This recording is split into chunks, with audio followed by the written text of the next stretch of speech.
Hello जी, जय माता दी। कैसे हो आप सब। तो जी आज की वीडियो में हम बात करेंगे अंशु के बारे में, क्योंकि अंशु ने अभी एक लेटेस्ट वीडियो डाली थी जिसमें उन्होंने कहा था कि जो सपना के पेरेंट्स है जो सपना को लेके गए थे, अब उनकी जिम्मेवारी बनती है कि वो सपना अगर परेशान है, उसने जैसे बाल काटे थे, तो उनकी जिम्मेवारी बनती है कि वो सपना का ख्याल रखें, ध्यान दें। उन्होंने क्यों अकेला छोड़ा सपना को, क्योंकि जब सपना ने बाल काटे थे ना, तो अंशु को इधर हेट मिल रही थी कि इन्होंने अकेला छोड़ दिया, बहू को घर से बाहर निकाल दिया, वो कितनी परेशान है।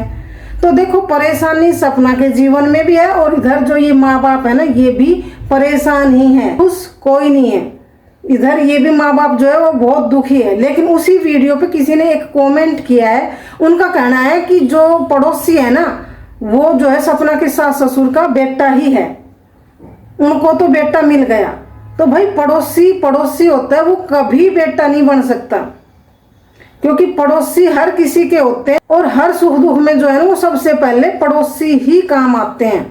अपने रिलेटिव, अपने रिश्तेदार, अपने परिवार वाले, वो जो है वो बाद में आते हैं, पहले तो सबसे पहले पड़ोसी ही पहुंचता है। और वो पड़ोसी अपनी पड़ोस वाली ही जिम्मेवारी निभा रहा है। जैसे सपना अगर अपने पास अपने भाई को ड्राइवर रख रही है, अगर भाई नहीं है तो कोई और अगर ड्राइवर बनेगा तो वो क्या होगा, सपना का क्या बनेगा सपना का।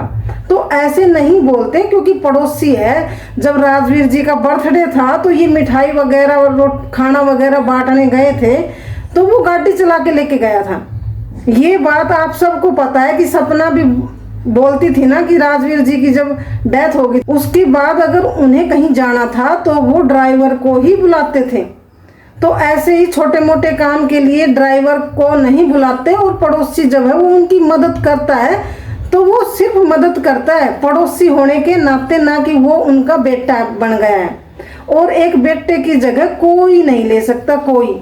जब एक माँ एक बाप अपने बच्चे को बचपन से बड़ा करते हैं, उनको पालते हैं, वो सारी बातें, वो यादें, वो सब कुछ कोई पड़ोसी जगह नहीं ले सकता। लेकिन ये लोग ऐसे ऐसे कमेंट करते हैं और उनको कितना दुख लगता होगा जब लोग ऐसे ऐसे बोलते हैं। और ये आईडी जो है ना, 2 महीने पहले ही बनी हुई है।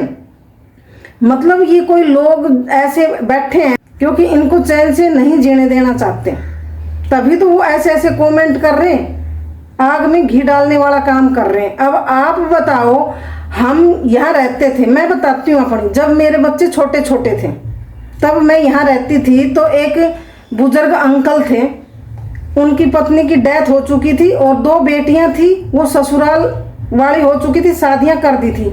एक लड़का था उनका, वो थोड़ा मंदबुद्धि टाइप का था, और उनके हाथ जो है ना, वो ऐसे ऐसे ऐसे ऐसे मुंडी में ऐसे ऐसे हिलती रहती थी। मतलब वो ना तो नौकरी लगे, मतलब वो ऐसे ही था, मतलब कुछ काम नहीं कर सकता था। तो जब अंकल की पत्नी मर गई थी, तो अंकल जो है वो सरकारी जॉब से रिटायर थे, पेंशन तो उनकी थी, उनका नाम मदन था। तो उनकी पत्नी जब खत्म हो गई थी तो खाना बनाने वाला कोई नहीं था, और जो बेटियां थी वो आती तो थी, लेकिन परमानेंट ना तो वो यहाँ रह रही थी और ना ही वो अपने पास लेके जा रही थी।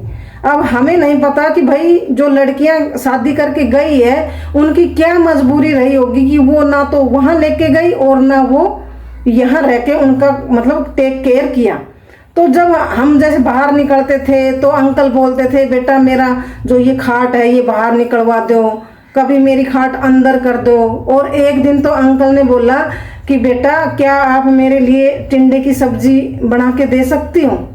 तो आप बताओ, क्योंकि उन्होंने जो है वो टिफिन लगवा रखा था, टिफिन लगवा रखा था दोनों बाप बेटों ने। तो आपको सबको पता है कि टिफिन में क्या सब्जी आती है, आलू की आती है, दाल आती है, कढ़ी आ जाती है, ऐसी सब्जी आती है। तो उनका मन था, उन्होंने मेरे को बोला, और जिस नाते हम उनकी हेल्प करते हैं, तो हम ना तो उनके बच्चों की जगह ले सकते, सिर्फ हम एक पड़ोसी होने के नाते उनकी मदद करते हैं। तो ये जो लोग ऐसे बोल देते हैं, पता नहीं उनकी बुद्धि मतलब कैसी है, क्या करते हैं वो। क्योंकि आप खुद पूछो कि जब आप जो भी हो, या आपकी मम्मी है फिर, या आप भी जो बड़े हो, तो आपकी लाइफ से अगर कोई भगवान ना करे कोई इंसान चला जाए, तो आपकी जगह वो उस जगह को पड़ोसी ले सकता है? कभी नहीं ले सकता। और अब मैं अब इस उम्र में आ गई, मेरे बच्चे जब बड़े हो गए हैं तब भी मैंने जो है वो मकान चेंज कर लिया। और मैं जहाँ अब यहाँ रहती हूँ ना, तो यहाँ भी एक सामने एक लेडीज है, एक आंटी है, मतलब 70-72 साल की है। उसके 3 बेटियां हैं और उसके हस्बैंड जो है वो रिटायरमेंट भी नहीं हुए थे, फौज में थे, जर्नल थे, पता नहीं कुछ, मतलब बहुत बड़ी पोस्ट पे ही थे वो ख़त्म हो गए थे, रिटायरमेंट भी नहीं हुए थे तब। तो उन्होंने अपनी तीनों बेटियों को पाला है, बड़ा किया है। अब एक बेटी उनकी कनाडा में रहती है, एक बेटी की उन्होंने जो शादी की है वो अमृतसर साइड, मतलब इधर ही शादी की है क्योंकि वो पंजाब के ही हैं। और दूसरी बेटी की भी शादी करा, मतलब तीनों बेटियों की शादी कर दी। अब मेरे को नहीं पता कि वो भी यहाँ अपनी इतनी बड़ी प्रॉपर्टी है किराए वगैरह पर देती है, क्योंकि जो उनका मकान बना हो गया है, वो किराएदारों को संभालने के लिए अपनी बेटियों के पास नहीं जाती, या क्या रीज़न है मेरे को नहीं पता, लेकिन वो अकेले यहाँ रहती है।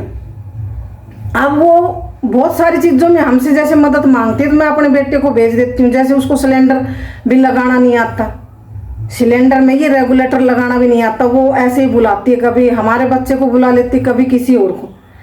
और जैसे कोई बेड खड़काना हो या कोई भी ऐसा काम हो, वो हमारी ही मदद लेती है। तो मतलब अब मेरा जो बच्चा है वो बेटा बन गया नहीं ना, तो पड़ोसी होते ही हैं मदद करने के लिए सुख दुख में, ना कि वो बेटा बन जाता है। तो आप ऐसे ऐसे बोलते हो तो आपको बिल्कुल भी शर्म नहीं आती। और आपको नहीं देखा पहले पड़ोस में आटा, चीनी, चाय पत्ती है, नमक खर्च होगा तो नमक, माचिस, जब एक दूसरे के नहीं होते थे तो जाते थे ना पड़ोस में ही मांगने हैं। तो पड़ोसी रहता है। आप ऐसे ऐसे बोल रहे हो, आपको बिल्कुल भी मतलब सोच कर नहीं बोल रहा कि भाई किसी को क्या दुख लगता है। और एक और कमेंट है, मैं वो भी यहाँ लगा देती हूँ, आप देखना पढ़ना। ये किसी ने कमेंट किया है कि अंशु, जो तू बोल रही है कि मैं बुआ फूफा से इतना प्यार करती हूँ और इनकी टेक केयर करने के लिए यहाँ आई हूँ, इनको इमोशनल सपोर्ट और मतलब फिजिकल जो सपोर्ट है, मतलब हेल्प करने के लिए यहाँ आई हूँ। तू जो सारी प्रॉपर्टी है ना वो सपना की बेटियों के नाम करवा और फिर इनकी जो है वो सेवा कर, फिर हम देखेंगे कि तू कितना प्यार करती है इनसे। तो भाई अगर वो यहाँ रह रही है तो क्या वो सपना के सास ससुर ने प्रॉपर्टी अंशु के नाम करा दी? ऐसा नहीं होता ना कि भाई लोगों को ये पता नहीं क्यों पीछे पड़े हैं कि प्रॉपर्टी के लिए पड़ी है, प्रॉपर्टी के लिए पड़ी है। अरे भाई आप सब ने देखा है, आप सब लोग समाज में रहते हो, फिर भी मेरे को ये नहीं पता कि लोग कमेंट करने वाले आ कहाँ से जाते हो। मेरे फादर भी 4 भाई थे और जिस मेरे चाचा के साथ मेरे दादा रहते थे ना, उसी के पास सारी जमीन थी। मेरे दादा ने बोला था कि जब तक मैं जिंदा रहूंगा सारी जमीन इसी के पास रहेगी और मेरे मरने के बाद ये 4 भाइयों में बटेगी। वहां तो कोई अंशु नहीं बैठी थी। तो ये हर कोई ऐसे ही करता है। क्या आप जिसने ये कमेंट किया है, आपके पापा या आप खुद इतने बड़े हो तो आपके हस्बैंड या आप बच्चे की शादी करते हो और शादी करते ही सारी जमीन बहू के बेटों के पोता पोते होते हैं उनके नाम करा देते हो? तो कोई नहीं कराता ऐसे। तो आप ये ऐसे ऐसे कमेंट कर रहे हो तब देखेंगे। और प्रॉपर्टी का क्या है भाई? प्रॉपर्टी तो जब सपना यहाँ रहती ना तब भी किसी के भी नाम करा सकते थे, वो अपने पे डिपेंड होता है। और सपना वहां है जब भी वो पोतियों की ही है प्रॉपर्टी। ये सपना के ससुर ने साफ साफ बोल दिया है कि भाई जब तक हम जिंदा हैं हम किसी को नहीं देंगे प्रॉपर्टी, और हमारे मरने के बाद ये हमारी पोतियों की ही है। और जो आदमी हमारे पास रहता है ना तो हम उसको कुछ न कुछ तो देते ही हैं। अगर उसमें से कुछ हिस्सा दे देंगे तो वो तो उनका हक बनता ही है, क्योंकि वो उसको 3 साल से यहाँ लेके आए थे। जड़ती तो सपना है क्योंकि उन्होंने उसके चैनल पर स्ट्राइक भी दी थी। ये देखो आप जो आप बोल रहे हैं ना अंशु प्रॉपर्टी के लिए पड़ी है, जबकि सपना का जितना कंट्रीब्यूशन था ना उतना ही अंशु का भी था। चैनल जब खड़े हुए घर में अंशु भी बहुत कुछ करती थी, मदद हेल्प करती थी, प्रमोशन वगैरह भी करने लगी थी वो तो अब साथ साथ। तो जितना अंशु का कंट्रीब्यूशन है ना तो सपना का है तो अंशु का भी है। और वो एक चैनल दे दिया, उस पर भी लोग बार बार ये बोल रहे हैं कि तो ये सपना का चैनल खा गई, सपना ने इसको चैनल भीख में दे दिया। ये खुद चैनल बना के खड़ी होके दिखाए। तो भाई सपना का कंट्रीब्यूशन है तो अंशु का भी है, सबकी मेहनत है उसमें, एकली सपना की नहीं है। तो ऐसे ऐसे मत बोलो, क्योंकि आप जो है वो किसी को कितना जो है नीचे गिराने की कोशिश कर रहे हो, कितना ठेस पहुंचाने की कोशिश कर रहे हो। तो ऐसा नहीं करना चाहिए भाई। दोनों अपनी लाइफ में आराम से रह रही है। कोई बोल रहा है कि वो उसकी कॉपी कर रही है सपना की। अरे भाई कॉपी कर रही है तो दुनिया है, ये कॉपी कर रही है। अगर कॉपी भी कर रही है तो क्या दिक्कत है, करने दो। हर कोई किसी न किसी की तो कॉपी करता है। अगर वो सपना को आइडियल मान के उसकी कॉपी कर रही है तो तुमको क्यों दिक्कत है। मेहंदी सपना की तरह लगाती है, नेल सपना की तरह लगाती है, मेकअप सपना की कॉपी करती है, हर चीज सपना की कॉपी करती है। फिर किसी ने तो एक ने बोल दिया कि अब सपना के पास तो इतने इतने बटन है गोल्डन, उसकी भी कॉपी कर ले। मतलब क्या बोलते हो तुम, सोच समझ के बोलिया करो ना। भगवान ने चाहा तो वो सब कुछ भी हो जाएगा। तो देखो आप किसी को ऐसे नहीं बोल लो, क्योंकि सब अपनी अपनी जगह सही है।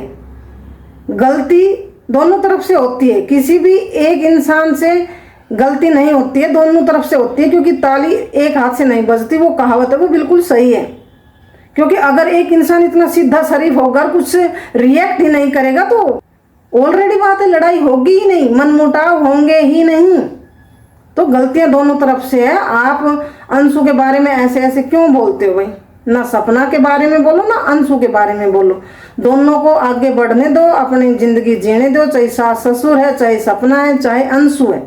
जब समय सही होगा ना तो सब कुछ अपने आप ही चेंज हो जाएगा। पोती भी यहीं आएगी, जमीन भी पोतियों के ही नाम जाएगी, सब कुछ होगा। तो जी बस आज के लिए इतना ही। कल फिर मिलेंगे किसी नई वीडियो में, नए टॉपिक पर। तब तक के लिए आप सभी को राम राम जी, जय माता दी।